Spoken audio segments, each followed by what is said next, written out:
Coucou les amis du chien. Alors aujourd'hui on se retrouve avec une vidéo qui aura pour thème de bien choisir son élevage.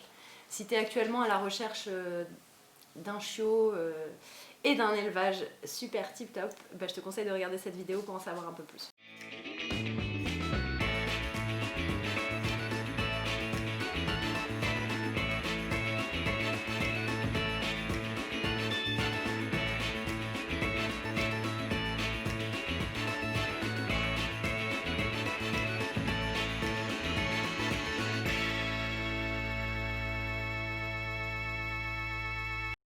Si tu ne me connais pas, je m'appelle Déborah, j'ai 30 ans. Je suis éleveuse de bergers australiens et comportementaliste et éducatrice pour les chiens. Alors on le sait tous, on en a déjà entendu parler. En ce qui concerne les élevages, il y a les bons et il y a les très mauvais. D'abord on va éviter donc les élevages où il y a trop de portées à la fois, trop de races. Je te fais une petite précision aussi parce que dans le berger australien, je pense notamment à un élevage en particulier qui fait entre 10 à 15 portées à l'année, qui a beaucoup de chiens en fait. Mais cet élevage ne fait que du berger australien et je crois qu'il fait une autre race à côté mais en moindre. Et ça reste quand même un élevage qui est tip top et extraordinaire. Donc tout ce que je vais te dire là, ça peut... Tous les conseils ne sont pas à prendre tous ensemble tout le temps. Il en va de ton bon sens aussi, de savoir un petit peu à qui tu as affaire et là où tu dois prendre ou non ton chien. Voilà. Maintenant que c'est dit, je passe au premier conseil qui est de regarder le nombre de portées que cet éleveur fait à la fois. Personnellement, je conseille à mes clients de regarder les élevages qui ont une, voire vraiment deux portées à la fois. Et pourquoi c'est important? Parce que en termes de socialisation et de travail qu'il y a à faire pour avoir des chiots bien socialisés et bien dans leurs pattes, je pense que deux portées à la fois c'est vraiment un maximum pour prendre le temps qu'il faut. La deuxième chose qui est importante, c'est de pouvoir voir les parents. Sachant que souvent quand tu vas dans un élevage, tu vas te rendre compte que le mâle, tu ne peux pas le voir sur place. L'explication est la suivante, c'est que quand on élève et qu'on a un éleveur assez sérieux qui fait bien attention à ses lignées, on va avoir tendance à prendre un mâle extérieur. Donc un mâle qui vient soit d'un autre élevage, soit d'un particulier, soit voilà, parfois même de l'étranger. On va aller voir ce chien pour faire la saillie et donc le chien ne sera pas présent à l'élevage. Tu pourras souvent voir uniquement la maman sur place.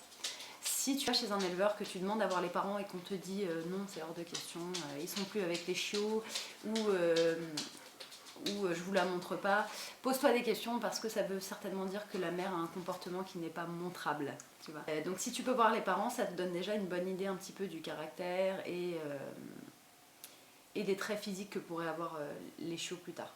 Le troisième point, c'est savoir si les chiots sont élevés avec la famille. Et c'est là qu'est la différence entre un élevage tout court et un élevage familial. Normalement, c'est défini par des chiots qui grandissent au milieu de la famille, donc dans la maison, dans le salon, et qui seront amenés à, pendant toute leur croissance jusqu'à leurs 2 mois, à voir tous les membres de la famille, à être présents quand il y a la télé, présents quand il y a l'aspirateur, présents quand il y a des gens qui sont invités à la maison, voilà, qui vont vraiment grandir dans cette ambiance familiale. Ça permet d'avoir des chiots qui vont déjà être habitués à vivre des choses de la vie quotidienne. Après, il y a des très bons élevages qui élèvent en nurserie et qui élèvent leurs chiens en dehors de la maison et qui arrivent quand même à avoir des chiots qui sont très bien socialisés parce qu'ils prennent le temps pendant la journée de faire en sorte que le chien participe un petit peu à la vie de famille. Ezra, tu peux te coucher?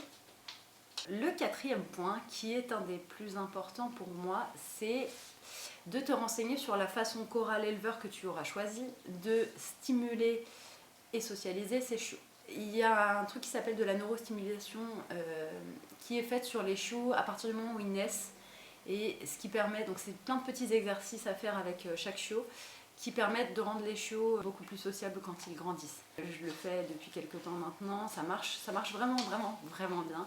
Également, comment cet éleveur se débrouille pour socialiser ses chiots. Donc normalement, quand tu arrives sur son site, tu devrais avoir une page qui parle de la socialisation et de la manière de faire.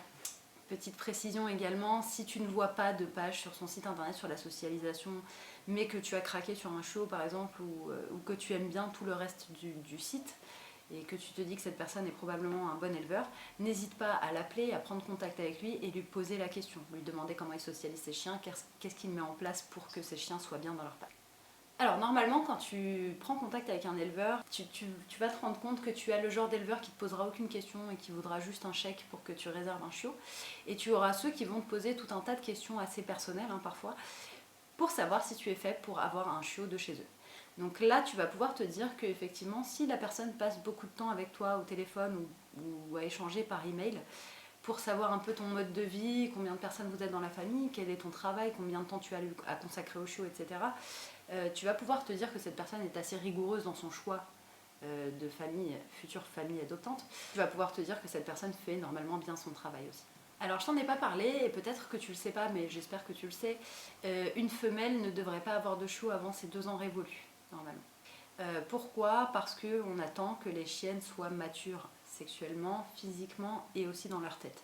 Donc pas de portée avant 2 ans. Si tu es un éleveur qui fait une portée avant 2 ans, à moins que ce soit un accident et que tu aies discuté avec l'éleveur et que tu vois que sur tout le reste il est vraiment sérieux, je te conseille pas de prendre ton chien chez cette personne en tout cas.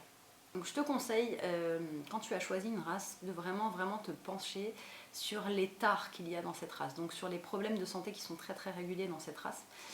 Et une fois que tu les connaîtras, quand tu iras choisir un éleveur, il serait bon de voir si tous les chiens qu'ils ont sont testés pour ces maladies-là. Et il y a des tests qui sont plus ou moins importants entre guillemets. Voilà, faut voir quelle maladie ça engendre, etc. Enseigne-toi vraiment bien sur les problèmes de santé de la race que tu as choisie, s'il te plaît. Voilà, parlons un petit peu des gens qui me disent « mais moi je veux pas un chien lof, je m'en fous, je veux pas faire de concours ». Sache que le lof n'a pas de l'importance que quand tu veux faire des concours. Le lof a son importance dans le choix d'un éleveur parce que tu connaîtras tous ses antécédents, tu auras toutes les informations qu'il faut sur toute sa famille et tous ses antécédents de santé. Tu rencontreras peut-être des éleveurs qui vont vendre leur chiot avant 8 semaines. Alors déjà, côté légal, vendre un chiot avant ces 8 semaines, bah c'est illégal en fait. En France, du moins. Pourquoi? Parce qu'on considère que c'est à 8 semaines que les chiots sont vraiment sevrés et que la mère ne s'en occupe vraiment plus du tout. Couche-toi où tu veux, mais couche-toi. Merci. Mais voilà, on considère qu'avant 8 semaines, la chienne n'aura pas totalement fait son travail. Avant 8 semaines, la chienne n'aura pas fini de leur apprendre qu'il ne faut pas être trop excité, qu'il ne faut pas s'énerver la nuit, ou qu'il ne faut pas mordre trop fort. Enfin, tu vois, tout son travail, il ne sera pas entièrement fini, donc tu auras des chiots qui ne seront pas correctement sevrés et ça peut te poser des gros problèmes comportementaux pour plus tard. Tu as des éleveurs aujourd'hui qui fonctionnent avec des listes d'attente. Je sais que c'est très difficile de choisir un éleveur, choisir un élevage et de te dire qu'il va falloir que tu attendes que la prochaine portée arrive. Mais en règle générale, les élevages qui ont des listes d'attente, ce sont des élevages qui vont bien prendre soin de faire attention à qui ils vendent un chiot. Ensuite, je sais que souvent ça fait débat, pourquoi un chiot c'est si cher en élevage et blablabla et blablabla. Le prix d'un chiot va vraiment dépendre, 1, de la race, 2, du prix de la saillie qu'aura payé l'éleveur pour faire saillir la chienne et donc pour avoir ses bébés. Ça va dépendre aussi de s'il y a besoin d'une césarienne ou non. En tout cas c'est comme ça que ça fonctionne chez moi, mais après bon, chacun fait comme il veut. Ça va dépendre également de est-ce que la chienne avait du lait ou non, ou est-ce qu'il a fallu acheter du lait pendant les 8 semaines où les chiots étaient là, parce que c'est un budget mine de rien. Ça va dépendre de tout un tas de trucs. Tu as des éleveurs qui pour moi ne sont pas forcément à fuir, mais c'est juste que ça pour moi c'est un non-sens total, qui vont faire une différence de prix entre les mâles et les femelles, ou chez le berger australien par exemple entre les bleu merle et les noirs tricolores. Ça aussi ça me pose un gros problème d'éthique, parce que tous les chiots en fait vont nécessiter le même temps de socialisation, le même temps où tu vas devoir t'en occuper en tant qu'éleveur, c'est le même travail en fait, donc une couleur ou un sexe ne définit pas normalement un prix. Ça me gêne un peu. Après, on peut voir ça dans l'autre sens. On vend les femelles bleu merle plus chères pour éviter que n'importe qui achète des femelles bleu merle. Mais là aussi, on a un problème parce que si tu fonctionnes comme ça veut dire que tu ne sélectionnes pas tes familles. Je ne veux pas m'attirer les foudres de tous les éleveurs. Moi, c'est ma façon de fonctionner. Il n'y a pas de différence de prix entre un mâle et une femelle et entre les couleurs, tout simplement. Parce que pour moi, le temps est le même pour t'occuper d'un chiot ou d'un autre. Un bon éleveur sera aussi quelqu'un qui répondra à toutes tes questions et qui, une fois que tu seras sur sa liste, prendra le temps qu'il faut pour t'expliquer tout ce qu'il faut, pour répondre à tes doutes, pour répondre à toutes tes questions, voilà, quelqu'un qui sera là avant que tu achètes le chiot, voire quelqu'un qui sera même là après, parce que tu pourras avoir des problèmes de comportement d'éducation et il est important de pouvoir te tourner vers quelqu'un et la première personne vers qui tu as envie de te tourner quand tu as un problème et vers qui tu devrais avoir envie de te tourner quand tu as un problème avec ton chiot, ça devrait être l'éleveur. Quelqu'un qui est vraiment passionné, c'est vraiment important. Et donc voilà, quelqu'un qui prendra le temps pour toi, ça en dit long aussi. Je l'ai déjà dit au début de la vidéo, mais vraiment 1 ou 2 races au maximum chez un éleveur. Si tu en vois plus, c'est que c'est un peu une usine, quoi. Donc sois vigilant vraiment. Donc voilà, ça c'était un petit peu les petits conseils pour bien choisir ton élevage. Là je vais te donner un dernier point aussi qui me met un peu en rogne en fait. C'est les salons du chiot et les animaleries évidemment parce que je les mets dans le même panier. Pour moi fondamentalement une animalerie devrait servir uniquement à te vendre des accessoires pour animaux. Les salons du chiot, le problème c'est qu'il y a beaucoup d'éleveurs qui participent à ce genre de salon. Mais pour moi, c'est vraiment les éleveurs à fuir parce que c'est des gens qui vont chercher à vendre sur une journée un maximum de chiots sans prendre soin de connaître les gens. Si tu ne sais pas où tu envoies ton chiot et que tu t'en fous, eh ben, laisse-moi te dire que tu devrais arrêter ce métier. Pour moi, il est inconcevable de vendre un chiot sans savoir quel genre de vie il va avoir et sans être sûr que la personne qui va l'accueillir va avoir ce qu'il faut pour l'accueillir. N'allez jamais, jamais, jamais prendre un chien au salon du chiot, ni en animalerie, parce que c'est souvent un achat coup de cœur, un achat coup de tête en fait, où on n'a pas trop réfléchi avant à la race, etc. Parfois on va à un salon du chiot, on veut acheter un beagle et on se retrouve avec un berger allemand, tu vois, et donc ça n'a rien à voir, et au final le berger allemand te correspond pas du tout, mais c'est juste parce qu'il était là, qu'il était si mignon, et que l'éleveur t'a dit tellement de belles paroles sur ce chiot, que tu as eu envie de l'acheter. L'achat d'un chiot, c'est vraiment un acte hyper réfléchi. Faut vraiment y réfléchir à 1000 fois, se poser les bonnes questions et ensuite trouver un bon éleveur et ensuite au mieux attendre un petit peu que la portée parfaite pour toi arrive. Et là, normalement, tu es assuré d'avoir le chiot qu'il te faut. Ne mets pas les pieds dans ces bourbiers et choisis ton éleveur avec soin. Passe des heures sur internet, sur Chien de France, à chercher un peu quel chien tu veux.